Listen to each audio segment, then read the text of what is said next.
सभी हिंदी साहित्य प्रेमियों का हिंदी साहित्य की क्लास में आपका हार्दिक स्वागत अभिनंदन। हम पढ़ रहे हैं आचार्य रामचंद्र शुक्ल जी का हिंदी साहित्य का इतिहास।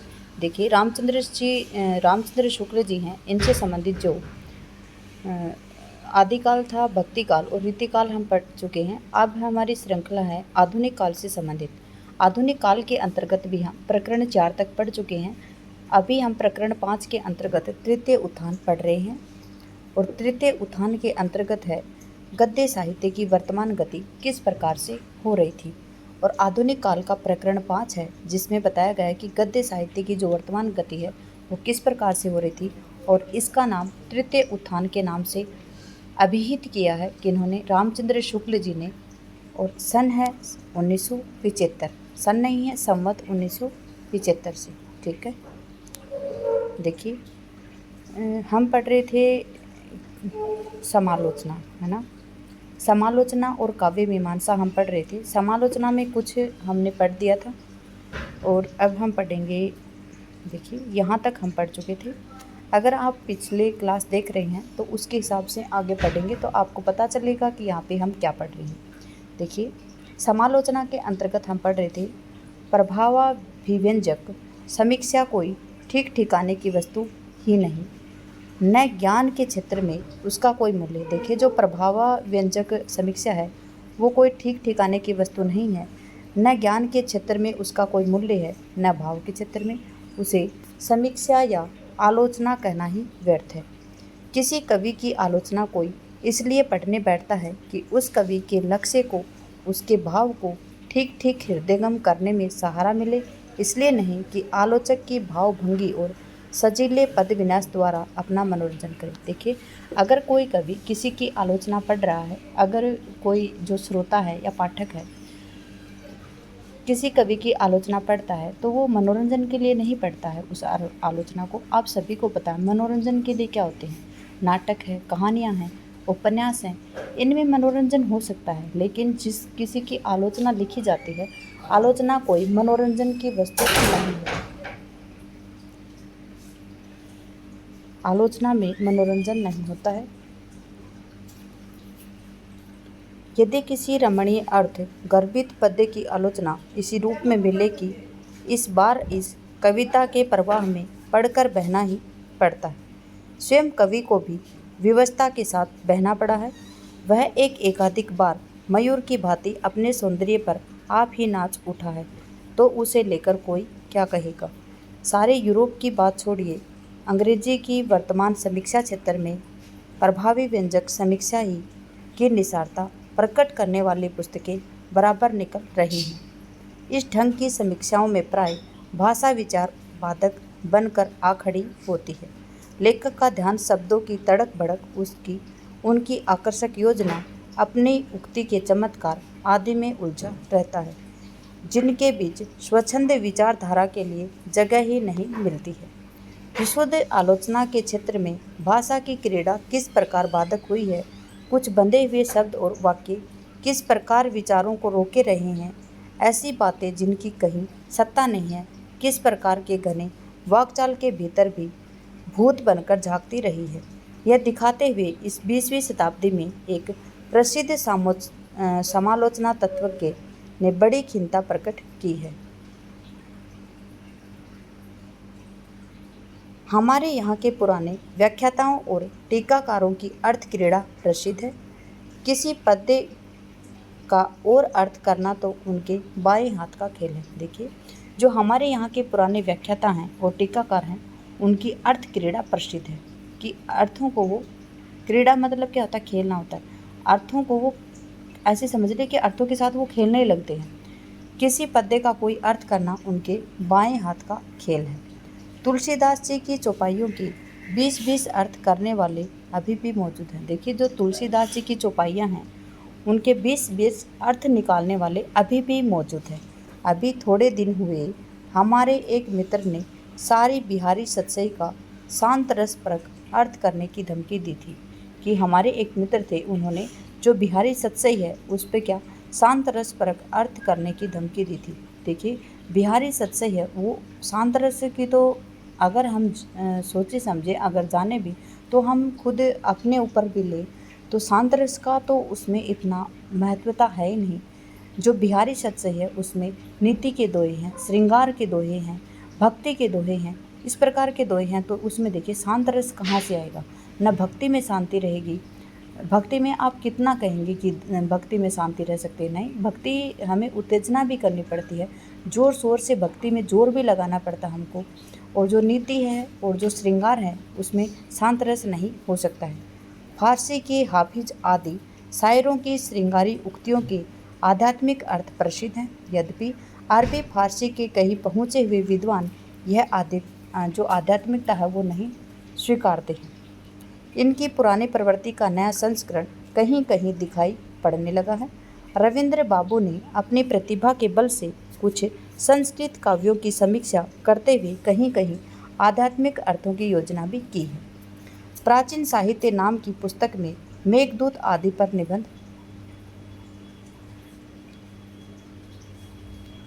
निबंध है, उसमें ये बातें मिलेंगी। क्या है कि जो प्राचीन साहित्य नाम का जो एक पुस्तक है, कौन सी पुस्तक है? मेघदूत नाम से एक पुस्तक है, उसमें ये बातें मिलेंगी। काशी के एक व्याख्यान में उन्होंने अभिज्ञान शाकुंतलम की सारे आख्यान का आध्यात्मिक पक्ष से निरूपित किया है। इस संबंध में हमारा यही कहना है कि इस प्रकार के प्रतिभापूर्ण कृतियों का भी अपना अलग मूल्य है। वे कल्पनात्मक साहित्य के अंतर्गत अवश्य हैं, पर विशुद्ध समालोचना की कोटि में नहीं आ सकती हैं। यूरोप वालों की हमारी आध्यात्मिकता बहुत पसंद, देखिए जो यूरोप वाले हैं उनको हमारी आध्यात्मिकता बहुत ही पसंद आती है। भारतीयों की आध्यात्मिकता और रहस्यवादिता की चर्चा पश्चिम में बहुत हुआ करती है। इस चर्चा के मूल में कई बातें हैं। एक तो ये शब्द हमारी अकर्मण्यता और बुद्धि शैथिल्य पर पर्दा डालते हैं। ये शब्द हैं वो क्या करते हैं? कौन से शब्द? जो आध्यात्मिकता और रहस्यवादिता है, ये शब्द हैं, ये हमारी जो अकर्मण्यता होती है और जो बुद्धि शिथिलता होती है उस पर क्या डालते हैं? पर्दा डालते हैं। अतः चर्चा या तारीफ करने वालों में कुछ लोग तो ऐसे होते हैं जो चाहते हैं कि यह पर्दा पड़ा रहे, और दूसरी बात यह है कि ये शब्द पूर्वी और पश्चिमी जातियों के बीच एक ऐसी सीमा बांधते हैं जिसमें पश्चिम में हमारे संबंध में एक प्रकार का कुतूहल सा रहता है। क्या पता है कि दूसरी बात इसमें यह है कि ये शब्द हैं वो पूर्वी और पश्चिमी जो जातियां हैं उनके बीच में एक सीमा को बांधते हैं, और जिसमें पश्चिम में हमारे संबंध में जो पश्चिम के लोग हैं उन हमारे संबंध में एक प्रकार का कुतूहल सा जागृत रहता है। हमारी बातें वहाँ कुछ अनूठेपन के साथ कही जा सकती हैं। और तीसरी बात यह है कि आदि भौतिक समृद्धि के हेतु जो भीषण संघर्ष सैकड़ों वर्ष तक यूरोप में रहा, उससे क्लांत और शिथिल होकर बहुत से लोग जीवन के लक्ष्य में कुछ परिवर्तन चाहने लगे, शांति और विश्राम के अभिलाषी हुए हैं। साथ ही साथ धर्म और विज्ञान का झगड़ा भी बंद हुआ है। अतः यूरोप में जो इधर आध्यात्मिकता की चर्चा बढ़ी वह विशेषतः परिवर्तन मतलब रिएक्शन के रूप में हुआ है। स्वर्गीय साहित्यकार पंडित रामावतार जी पांडे और पंडित चंद्रधर शर्मा गुलेरी इस आध्यात्मिक चर्चा से बहुत घबराया करते थे। क्या बताया रामचंद्र शुक्ल जी ने कि जो आध्यात्मिक चर्चा होती थी उससे कौन डरते थे, कौन घबराया करते थे? तो स्वर्गीय जो साहित्य आचार्य थे पंडित रामावतार जी पांडे और चंद्रधर शर्मा गुलेरी आध्यात्मिक चर्चा से बहुत घबराया करते थे।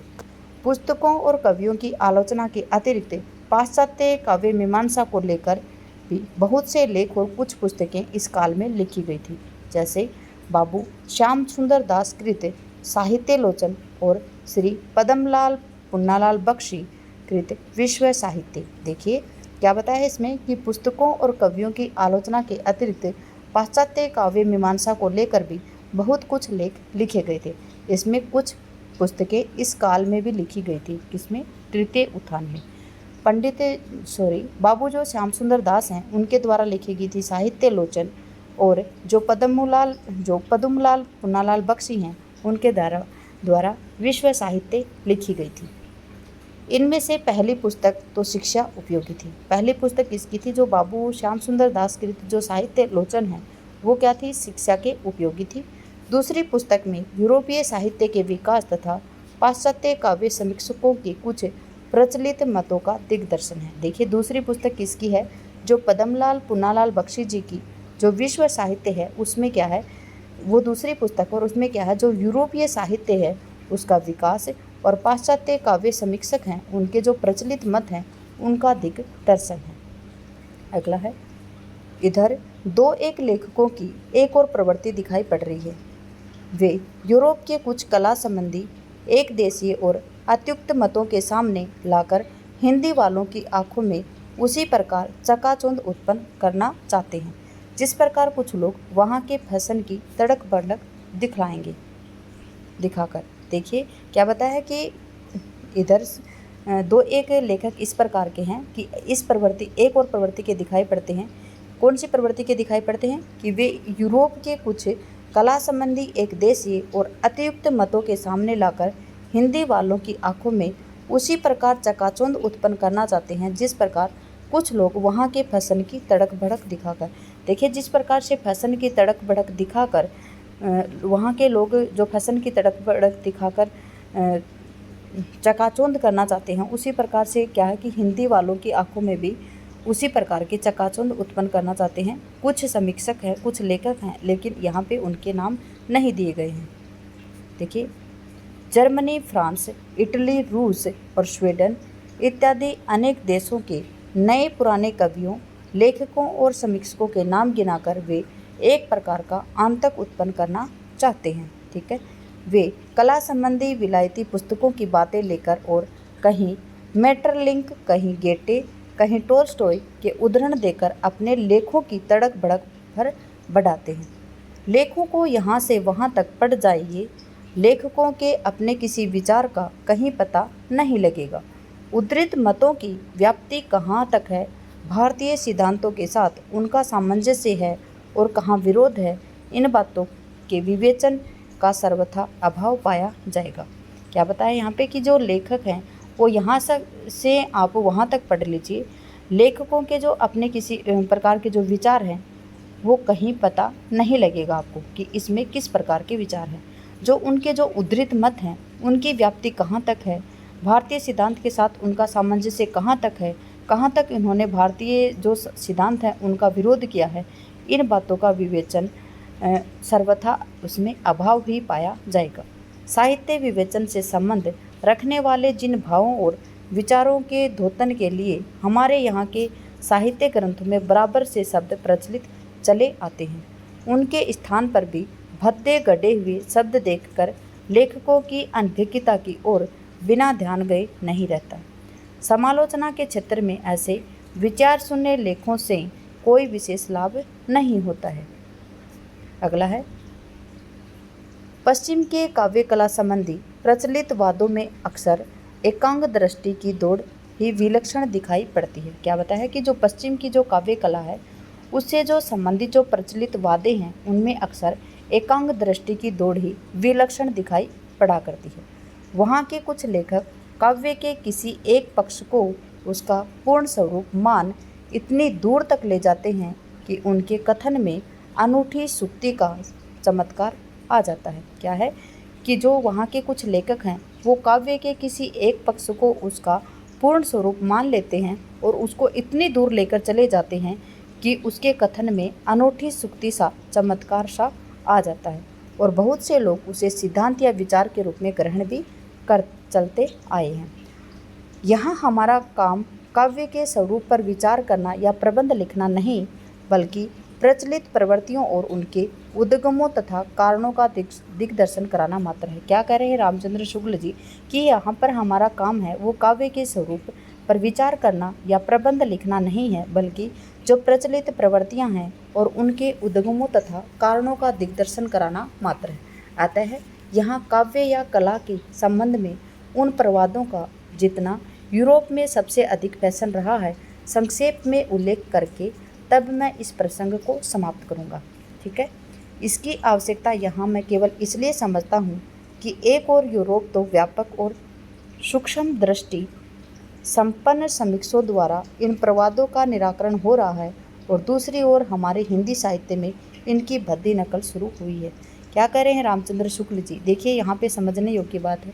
वैसे परीक्षा उपयोगी नहीं है ये बातें, ये आपके जो अगर आप हिंदी के बारे में सामान्य ज्ञान प्रदान करना चाहते हैं, ज्ञान ग्रहण करना चाहते हैं या किसी को देना चाहते हैं, तो आपको पता होना चाहिए कि हिंदी किस प्रकार से लिखी गई थी, किस प्रकार की पृष्ठभूमि थी। यहाँ पे जो यूरोप के हैं, जो जितना भी साहित्य है वो यूरोपीय साहित्य के आधार बनाकर लिखा गया था।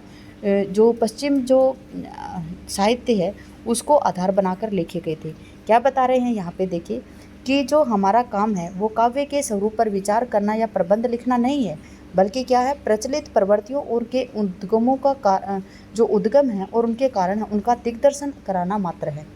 अतः यहाँ काव्य और कला के संबंध में उन प्रवादों का जिनका यूरोप में सबसे अधिक फैशन रहा है। क्या बताया है कि यहाँ पर काव्य और कला के संबंध में उन प्रवादों का, कौन से प्रवादों का, जिनका यूरोप में सबसे अधिक फैशन रहा है, संक्षेप में उल्लेख करके तब मैं इस प्रसंगों को समाप्त करूँगा। ठीक है, संक्षेप में मैं उसका उल्लेख करूँगा, किसका, जो यूरोप में सबसे अधिक फैशन रहा है, उन प्रवादों का मैं संक्षेप में उल्लेख करूँगा और फिर बाद में प्रसंगों को मैं समाप्त कर दूँगा। कौन कह रहे हैं? रामचंद्र शुक्ल जी। इसकी आवश्यकता यहाँ में मैं केवल इसलिए समझता हूँ कि एक और तो यूरोप में व्यापक और सूक्ष्म दृष्टि संपन्न समीक्षकों द्वारा प्रवादों का निराकरण हो रहा था। क्या बता रहे हैं कि एक और तो यूरोप में जो व्यापक और जो सूक्ष्म दृष्टि संपन्न समीक्षक हैं उनके प्रवादों का निराकरण हो रहा था, और दूसरी ओर हमारे हिंदी साहित्य में इनकी क्या हो रही थी, भद्दी नकल शुरू हो रही थी। देखिए मैं बता रही हूँ ना आपको कि जो यूरोप साहित्य है उसकी नकल की है हिंदी साहित्य में। इसी प्रकार की वो बातें बता रहे हैं कौन? आचार्य रामचंद्र शुक्ल जी। आगे है, यूरोप में जिस प्रवाद का इधर सबसे अधिक फैशन रहा है वह है काव्य का उद्देश्य काव्य ही है तथा कला का उद्देश्य कला ही है। क्या रहा है कि यूरोप में जिस प्रवाद का इधर सबसे अधिक फैशन रहा है वो क्या है कि जो काव्य का उद्देश्य है वो काव्य ही है और कला का उद्देश्य है वो कला ही है। इस प्रवाद के कारण जीवन और जगत की बहुत सी बातें जिनका किसी काव्य में मूल्य निर्णय में बहुत दिनों से योग चला आ रहा है, यह कहकर टाली जाने लगी कि ये तो इतर वस्तुएं हैं, शुद्ध कला क्षेत्र के बाहर की व्यवस्थाएं हैं। पाश्चात्य देशों में इस प्रवाद की योजना करने वाले कई सामान खड़े हुए थे। कुछ तो इसमें जर्मन सौंदर्य शास्त्रियों की यह उद्भावना सहायक हुई कि सौंदर्य संबंधी अनुभव एक भिन्न ही प्रकार का अनुभव है जिसका और प्रकार के अनुभव से कोई संबंध नहीं है। क्या रहे हैं कि जो सौंदर्य संबंधी अनुभव हैं वो एक भिन्न प्रकार का अनुभव है, क्योंकि जिसका और किसी भी प्रकार के जो अनुभव हैं उनसे कोई भी संबंध नहीं है। इससे बहुतेरे साहित्य शास्त्री यह समझने लगे कि कला का मूल्य निर्धारण भी उसके मूल्य को भी सब मूल्यों के एकदम विच्छिन्न करके ही होना चाहिए। ईसा के 19वीं शताब्दी के मध्य भाग में हिलिस्टर ने यह मत परिवर्तित किया कि जिसका चलन अब तक किसी न किसी रूप में रहा है। अंग्रेजी में इस मत के सबसे प्रभावशाली व्याख्याताओं में डॉक्टर हेंडले आते हैं। देखिए अंग्रेजी के जो इस मत के व्याख्याता हैं उनमें सबसे प्रभावशाली व्याख्याता कौन आते हैं? डॉक्टर हेंडले आते हैं, डॉक्टर ब्रेंडले आते हैं। उन्होंने इस संबंध में कहा था, किसने कहा था? डॉक्टर ब्रेंडले ने। क्या कहा था? यह काव्य सौंदर्य संबंधी अनुभव अपना लक्ष्य आप ही है, इसका अपना निराला मूल्य है। क्या है कि जो यह क्या, जो काव्य सौंदर्य संबंधी अनुभव है वो अपना लक्ष्य आप ही है, इसका अपना निराला मूल्य है। अपने विशुद्ध क्षेत्र के बाहर भी इसका और प्रकार का मूल्य हो सकता है। किसी कविता से यदि धर्म और शिष्टाचार का भी साधन होता हो, कुछ शिक्षा भी मिलती हो, प्रबल मनोविकारों का कुछ निरोध भी संभव हो, लोकोपयोगी विधानों की कुछ सहायता भी पहुंचती हो, अथवा कवि की कीर्ति या अर्थ लाभ भी होता हो तो अच्छी बात है। कौन कह रहे हैं? ये प्रोफेसर ब्रेंडले कह रहे हैं। क्या कह रहे हैं कि जो विशुद्ध क्षेत्र के बाहर भी इसका और प्रकार से मूल्य हो सकता है, किसका? जो अनुभव अपना क्या है, जो काव्य सौंदर्य संबंधी है। किसी कविता की यदि धर्म और शिष्टाचार का भी साधन होता हो, कुछ शिक्षा भी अगर उससे मिलती हो, प्रबल मनोविकारों का कुछ निरोध भी संभव हो, लोकोपयोगी विधानों में कुछ सहायता भी पहुंचती हो, अथवा कवि की कीर्ति या अर्थ लाभ भी होता हो तो अच्छी ही बात है। इनके कारण भी उसकी कदर हो सकती है, पर इन बाहरी बातों के मूल्य के हिसाब से उस कविता की उत्तमता की असली जांच नहीं हो सकती है। उसकी उत्तमता तो एक तृप्तिदायक कल्पनात्मक अनुभव विशेष से संबंध रखती है, अतः उनकी परीक्षा भीतर से ही हो सकती है। किसी कविता को लिखते या जांचते समय यदि बाहरी मूल्यों की ओर भी ध्यान रहेगा तो बहुत करके उसका मूल्य घट जाएगा या छिप जाएगा। बात यह है कि कविता को यदि हम अब उसके विशुद्ध क्षेत्र से बाहर ले जाएंगे तो उसका स्वरूप बहुत ही विकृत हो जाएगा। क्या बता रहे हैं कि जो कविता है यदि उसको अपने विशुद्ध क्षेत्र से अगर हम बाहर लेके जाएंगे तो उसका स्वरूप बहुत कुछ विकृत हो जाएगा, क्योंकि उनकी प्रकृति या सत्ता न तो प्रत्यक्ष जगत का कोई अंग है न ही अनुकृति है। उसकी तो एक दुनिया ही निराली है, एकांत, स्वतः पूर्ण और स्वतंत्र। किसकी? कविता की। ठीक है।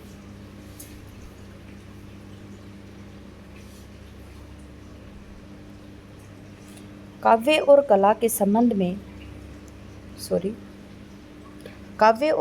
संबंध में अब तक प्रचलित इस प्रकार के नाना अर्थवादों का पूरा निराकरण रिचर्ड्स ने अपनी पुस्तक साहित्य समीक्षा सिद्धांत में बड़ी सूक्ष्म और गंभीर मनोवैज्ञानिक पद्धति के साथ किया है। किसने किया है?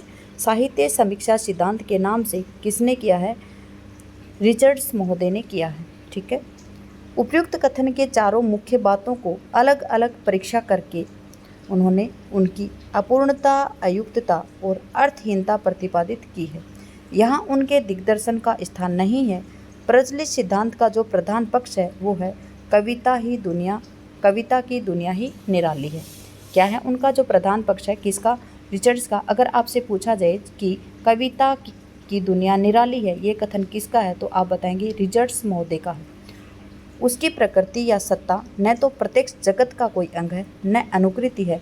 इस पर रिचर्ड्स ने के वक्तव्य के सारांश नीचे दिया गया। क्या है कि कह रहे हैं कि उसकी प्रकृति मतलब कविता की प्रकृति है वो न तो प्रकृति या सत्ता है, न तो प्रत्यक्ष जगत का कोई अंग है, न ही उसकी अनुकृति है। इस पर रिचर्ड्स के वक्तव्य का सारांश नीचे दिया गया है। किस प्रकार से इनका देखिए, यह सिद्धांत कविता को जीवन के अलग समझने का आग्रह करता है, पर स्वयं डॉक्टर ब्रेडले इतना मानते हैं कि जीवन के साथ उसका लगाव भीतर भीतर अवश्य है। क्या बताया है कि यह सिद्धांत कविता को जीवन से अलग समझने का आग्रह करता है। कौन सा सिद्धांत? कि कविता की दुनिया ही निराली है। ठीक है। पर स्वयं जो डॉक्टर ब्रेडले हैं इतना मानते हैं कि जीवन के साथ उसका लगाव भीतर भीतर अवश्य है। जीवन के साथ कविता का लगाव है वो भीतर भीतर अवश्य है। हमारा कहना यह है कि यही भीतरी लगाव असल चीज़ है। जो भीतरी लगाव होता है वही क्या है? असल चीज़ है। जो कुछ काव्य अनुभव होता है वह जीवन से ही होकर आता है। काव्य जगत की शेष जगत से भिन्न कोई सत्ता नहीं होती है। देखिए, जो भी कोई काव्य अनुभव है वो हमारे जीवन से ही होकर आता है। काव्य जगत की जो शेष जगत से जो सत्ता है वो कभी भी भिन्न नहीं हो सकती है, न उसके कोई अलौकिक और विशेष नियम होते हैं। उसकी योजना बिल्कुल वैसे ही अनुभव से हुआ करती है जैसे और सब अनुभव होते हैं।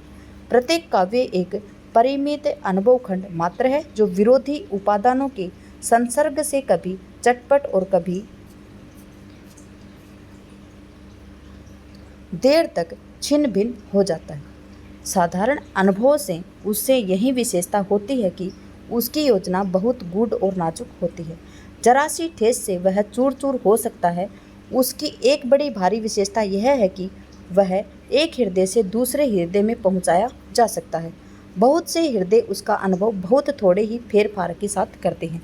किसके बारे में बता रहे हैं? यहाँ कविता के बारे में समझाया जा रहा है। काव्य अनुभव से मिलते जुलते और भी अनुभव होते हैं, पर इस अनुभव की सबसे बड़ी विशेषता यह होती है कि सर्वग्राह्यता होती है इसकी विशेषता। इसलिए इससे प्रतीति काल में हमें इसे अपनी व्यक्तिगत विशेष बातों की छूत से बचाए रखना पड़ता है। यह सबके अनुभव के लिए होता है, किसी एक के लिए नहीं होता है।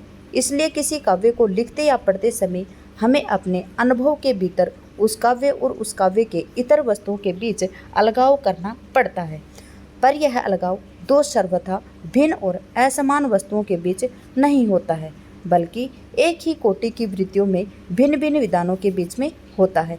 यह तो हुई रिचर्ड्स की मीमांसा। देखिए ये हम पढ़ेंगे अगली क्लास में। आज हम यहीं तक ही करेंगे, आगे का करेंगे हम अगली क्लास में, क्योंकि फिर क्लास लंबी हो जाएगी। क्लास में बने रहने के लिए आपका धन्यवाद। आपका दिन शुभ रहे। जय हिंद, जय भारत, जय जवान, जय किसान।